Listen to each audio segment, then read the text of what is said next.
Actor Chris Pratt appeared on Bill Maher's podcast this week. And on the podcast, he pointed out, he's like, it's so crazy what's going on in Hollywood that there are so many people who are, what he said, are mired in hatred for Trump. They can't even admit when he does something that's great. Here's Chris Pratt. This is cut 3 saying, it's okay to support the stuff you like. Take a listen. And in politics, you inherit enemies. And when you jump on the bandwagon with who is, the most divisive president ever, it makes sense that you're going to be made to look terrible. And so I don't know what to believe, because it's not like I sit with Bobby and I go, so hey, let's talk about this. Let's talk about. It's like we're just playing cards or playing Mafia or having fun or having dinner. I'm not going to pick his brain to find out exactly which of those things are true. I just kind of assume that none of them are.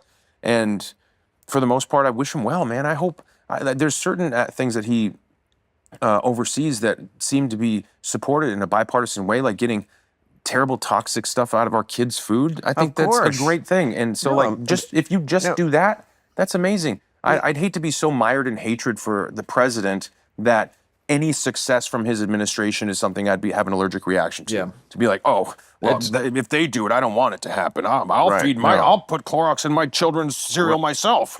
It's like, come on, be reasonable here. There's certain things that would be a good thing to have. I want them all to be successful.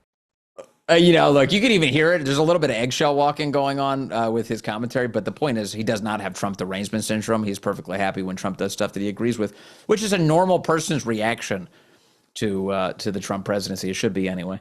And you heard him mention Bobby. His wife is a Schwarzenegger who is a part of the Kennedy family. So they know Bobby Kennedy and they have family events with him. And he was describing that it turns out it is entirely possible to be decent to one another in the event that you disagree. And Chris Pratt says, I actually agree with a lot of what they're doing. It's not crazy to say that. No, it is not. What would be crazy is to miss every coming up episode of Vince. So don't do that. Glad to have you here with us. We'll have another one tomorrow. We've got the big national radio show coming up today, 12 to 3 Eastern time. Check out the local listings at thevinceshow.com. And you can also watch us rumble.com/Vince. As always, appreciate you joining us today.